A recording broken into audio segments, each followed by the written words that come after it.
Hello children, welcome to my channel. Today we are going to start chapter number 5, that is angles. So let's start. Our first question is, when it is 10:30, what kind of angle is formed by the hands of the clock as shown in the given clock? जो नीचे एक clock दिखाई हुई दे रही है, इसमें हमें बताना है कि जो टाइम शो हो रहा है हैंड्स की हेल्प से, तो दोनों हैंड में के बीच में जो स्मॉलर एंगल है वो कौन सा बन रहा है। ओके, एक्यूट, राइट, ऑब्ट्यूज और स्ट्रेट। सो जो ये एंगल बन रहा है ये है obtuse angle. So option B is the correct answer. Question number 2, how many of the following figures have parallel lines. ये जो फिगर्स नीचे दी हुई हैं इनमें से कितनी फिगर्स में पैरेलल लाइंस हैं। पैरेलल लाइंस मीन्स वो लाइंस जिनके बीच का डिस्टेंस हमेशा सेम रहता है। तो यहाँ पर ये 3 फिगर्स हैं जिनमें कि ये 1, ये 2, ये 3, this one and this one. 3 figures हैं जिसमें कि पैरेलल लाइंस हैं। इसमें ये दोनों लाइंस पैरेलल हैं, ये दोनों लाइंस पैरेलल हैं। इस फिगर में ये और ये और ये और ये पैरेलल हैं। इस फिगर में ये दोनों लाइंस पैरेलल हैं, ये दोनों आपस में पैरेलल हैं। इसके पैरेलल ये लाइन है और इस लाइन के पैरेलल ये है। और कोई फिगर ऐसी नहीं है जिसमें कि पैरेलल लाइंस हों। So 3 figures are there. So option B is the answer. Question number 3. At what time given below do the minute and hour hand of a clock make a straight angle? किसी clock में इनमें से कौन सा time होने पर दोनों hand जो है वो एक स्ट्रेट एंगल बनाते हैं। स्ट्रेट एंगल मीन्स जब दोनों हैंड सीधे होते हैं एकदम। तो ऐसा कौन सा टाइम होता है जब दोनों हैंड मिलकर एक सीधी लाइन बनाते हैं। Yes, 6 o'clock। 6 o'clock पर 12 पर ऊपर की तरफ एक हैंड होता है और 6 की तरफ एक हैंड होता है, दोनों मिलकर स्ट्रेट लाइन बनाते हैं जिससे कि स्ट्रेट एंगल बनता है। Okay, so 6 o'clock, option B is the answer. Question 4, how many pairs of intersecting lines are there in the given figure. जो हमें फिगर दी हुई है उसमें कितने पेयर्स हैं इंटरसेक्टिंग लाइन्स के। ठीक, ये हमें देखना होगा ध्यान से। देखते हैं इस फिगर में कितने पेयर्स हैं इंटरसेक्टिंग लाइन के, यानी कौन सी लाइंस आपस में इंटरसेक्ट कर रही हैं। सो फर्स्ट इज ये दोनों इंटरसेक्ट कर रही हैं तो ये 1 पेयर हो गया। फिर इस लाइन को ये लाइन क्रॉस कर रही है 2, इस लाइन को ये लाइन क्रॉस कर रही है 3 और इस लाइन को ये भी लाइन क्रॉस कर रही है 4। So option B is the answer. Question number 5. How many angles inside the given figure are less than a right angle? इस फिगर के अंदर जितने भी एंगल्स बन रहे हैं उनमें से कितने ऐसे हैं जो राइट एंगल से कम हैं, यानी एक्यूट एंगल्स हैं। अगर हम ध्यान से देखें तो इस फिगर के अंदर या तो 90 डिग्री का एंगल बन रहा है या ऑब्ट्यूज एंगल बन रहा है जो कि 90 डिग्री से ज़्यादा है। ये देखिए, ये भी ज़्यादा है, ये भी ज़्यादा है, ये भी ज़्यादा है, ये 90, ये भी ज़्यादा, ये भी ज़्यादा, ये 90, ये भी ज़्यादा। इट मीन्स इस पूरे फिगर में कोई भी एंगल राइट एंगल से कम नहीं है। So option A is the answer. Question number 6, 4 people each made a statement about the given figure. ये जो फिगर दी हुई है इसके लिए 4 लोगों ने 4 तरह के स्टेटमेंट दिए हैं। ठीक, तो देखते हैं हम स्टेटमेंट क्या है।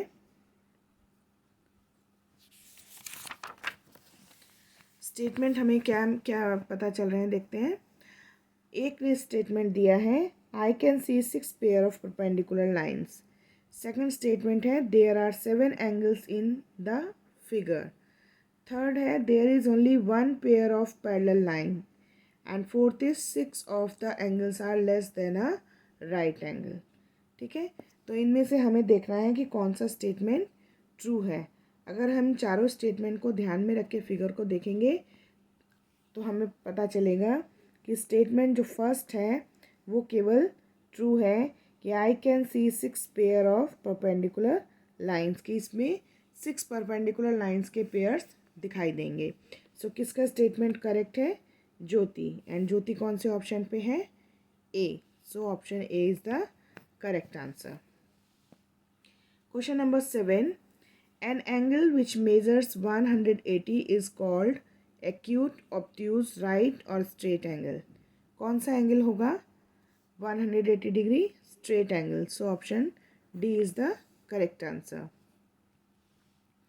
Question number 8, how many of the given letters have parallel lines.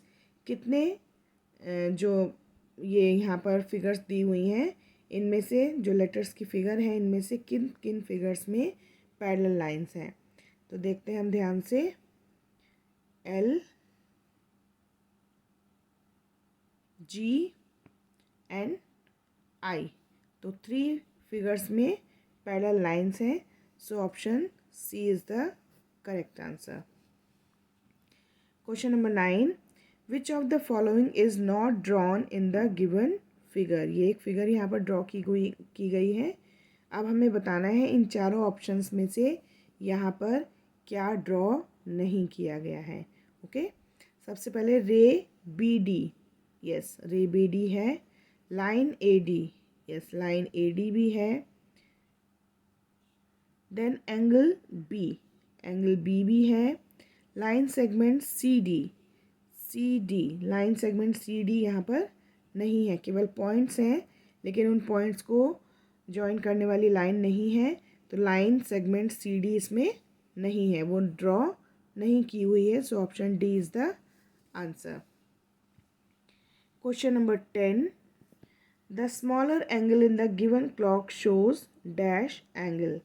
जब 2 हैंड क्लॉक में कोई भी टाइम शो करते हैं तो वो 2 एंगल्स बनाते हैं, एक छोटा और एक बड़ा। ओके, तो जो इसमें स्मॉलर एंगल है वो कौन सा एंगल है? एक्यूट है, ऑब्ट्यूज है, रिफ्लेक्स है या स्ट्रेट है? वो ऑब्ट्यूज एंगल है। Okay, so option B is the correct answer. Now question number 11, Mohit drew an angle that was half the measure of the angle shown in the figure. What type of angle did Mohit drew? मोहित ने जो angle draw किया है वो इस angle का half है। तो वो एंगल किस तरह का एंगल है? तो पहले हम पता लगाएंगे कि मोहित ने कितने डिग्री का एंगल ड्रॉ किया है। उसके लिए हमें देखना होगा कि ये जो एंगल ड्रॉ किया हुआ है ये कितने मेज़रमेंट का है। तो हमें यहाँ ये शो किया जा रहा है, दिख रहा है ये 150 डिग्री का। ओके, मोहित ने जो एंगल ड्रॉ किया है वो इसका हाफ है। तो 150 divided by 2 is equal to 75 degree. और 75 डिग्री का एंगल 90 डिग्री से कम होता है, इसलिए वो एक्यूट एंगल होता है। Okay, so option B is the answer. Question number 12, at 3:25 the smaller angle formed between the two hands of a clock is 3:25। जब घड़ी में 3:25 टाइम होगा तो उनके बीच में जो स्मॉलर एंगल बनेगा वो किस तरह का एंगल होगा? 3:25 का मतलब अगर ये क्लॉक है सपोज, यहाँ 12 है, यहाँ 3 है, 6 एंड 9। ओके, सो 12 और यहाँ 3:25 का मतलब कि छोटा हैंड यहाँ होगा और 25 का मतलब वो लगभग यहाँ होगा 4 के पास। ओके, तो इनके बीच में ये कौन सा एंगल बन रहा है? Acute angle. So option B is the answer. Question number 13, how many of the given figures have perpendicular lines.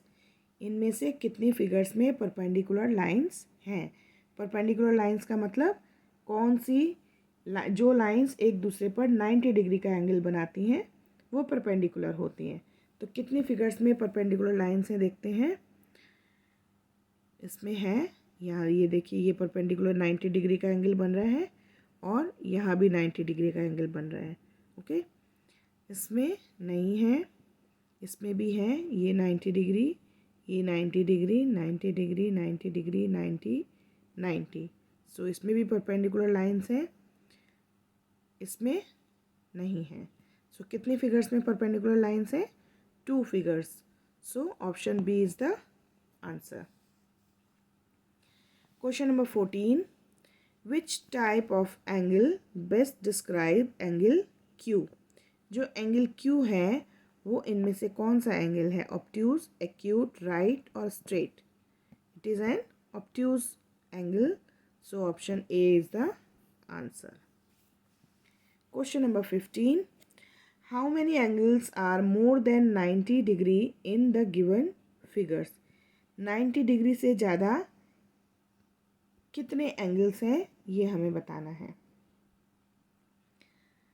दोनों फिगर्स में।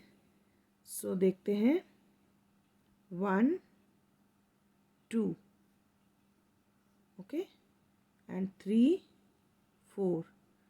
तो 4 एंगल्स हैं जो कि 90 डिग्री से ज़्यादा है। So option B is the answer. Question number 16, an angle which measures more than 90 but less than 180 is called an or a acute angle, right angle or obtuse angle? It is obtuse angle। जो angle 90 degree से बड़ा but 180 से छोटा होता है वो obtuse angle होता है। Okay, now question number 17, in the given figure which line is perpendicular to AB? इस फिगर में कौन सी लाइन ए बी के परपेंडिकुलर है ये हमें बताना है। ओके, सो देखते हैं ध्यान से। ये ए बी है और कौन सी लाइन परपेंडिकुलर है? परपेंडिकुलर मीन्स कौन सी लाइन ए बी पर 90 डिग्री का एंगल बना रही है। तो ये जो एंगल है इसको ध्यान से देखेंगे, ये तो 90 डिग्री से ज़्यादा है, ये 90 डिग्री है, ये भी ज़्यादा है, ये भी ज़्यादा है। सो लाइन ई एफ जो है वो ए बी पर परपेंडिकुलर है। So option B is the answer. Which of the following angle is greater than a right angle? इनमें से कौन सा एंगल राइट एंगल से बड़ा है? ये तो राइट एंगल है, ये राइट एंगल से छोटा है, ये भी राइट एंगल से छोटा है, ये राइट एंगल से बड़ा है। So option D is the correct option. Now question number 19, which is the approximate measure of the angle shown in the given figure? Figure में जो एंगल दिया हुआ है उसका अप्रॉक्सीमेट मेज़र क्या होगा? हमें इसे मेज़र नहीं करना है, इसको देख के हमें केवल अप्रॉक्सीमेट उसका मेज़र बताना है। 20 डिग्री नो, 20 डिग्री बहुत छोटा होता है। 45 डिग्री, 110, 135। तो 110 और 135 तो 90 डिग्री से ज़्यादा है। अगर ये लाइन यहाँ होती तो ये 90 डिग्री होती। तो ये 110 एंड 153 90 से ज़्यादा है। तो ये इसका मेजरमेंट अप्रॉक्सीमेट कितना होगा? 45 degree. So option B is the correct answer. Question number 20, there are 6 angles given below, how many of them are less than a right angle? यहाँ 6 एंगल्स दिए हुए हैं, कितने एंगल राइट एंगल से कम हैं? ये नो, नो, नो, ये खुद राइट एंगल है। 1, 2, only 2 angles are less than a right angle. So option B is the answer. Now question number 21, the number of right angles in the given figure is? ये जो figure बनी हुई है इसमें हमें बताने हैं कितने राइट एंगल्स हैं। ओके, सो इस फिगर को हमें बहुत ध्यान से देखना होगा कि इसमें कितने राइट एंगल्स हैं। एक तो यहाँ है 1, 2, 3, 4 एंड 5। कितने राइट एंगल्स हैं? 5। So option B is the correct answer. Question number 22, which of the following statement is correct about the given figure? यहाँ फिगर दी हुई है, इसके बारे में यहाँ पर स्टेटमेंट्स दिए हुए हैं, हमें बताना है कौन सा स्टेटमेंट इस फिगर के लिए करेक्ट है। The figure has 3 angles which are greater than a right angle. क्या बोला है सबसे पहले कि इस फिगर में 3 एंगल्स हैं जो कि राइट एंगल से बड़े हैं। तो हम देखते हैं बड़े कौन कौन से हैं। 1 2 3 4 5। सो फर्स्ट स्टेटमेंट तो रॉन्ग हो गया। The figure has 4 right angles. No, so ये भी रॉन्ग हो गया। The figure has 4 angles which are less than a right angle. इस फिगर में 4 एंगल्स ऐसे हैं जो राइट एंगल से कम हैं। Let's see 1 2 3 4।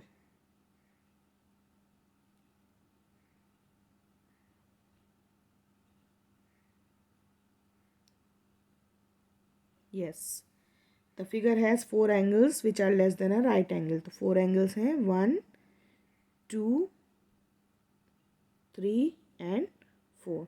So option C is the correct option. Now question number 23. How many angles in the given figure are less than 90 degree? जो figure दी हुई है इसमें कितने एंगल्स 90 डिग्री से कम हैं? तो देखते हैं ध्यान से 90 डिग्री से कम कितने एंगल्स हैं इसमें। Okay, so 1 2 3 4 5 6 7 8 9 10 11 12 and 13. So 13 angles are less than 90 degree. So option B is the correct answer. Question number 24. There are dash pair of parallel lines in the given figure. जो ये figure दी हुई है इसमें कितने pairs हैं parallel lines के, ये हमें बताना है। So let's count 1 2 3 and 4. 4 pairs are there. So option D is the correct answer. Question number 25. How many right angles are there on the outside of the figure shown below? जो ये नीचे figure दी हुई है इसके बाहर कितने right angles हैं ये हमें काउंट करके बताना है। So let's count 1 2 3 4 5 6 7 8. 8 right angles are there. So option D is the correct answer. So today we have complete the whole chapter number 5. In our next video we will start chapter number 6, that is perimeter and area. Till then, bye bye.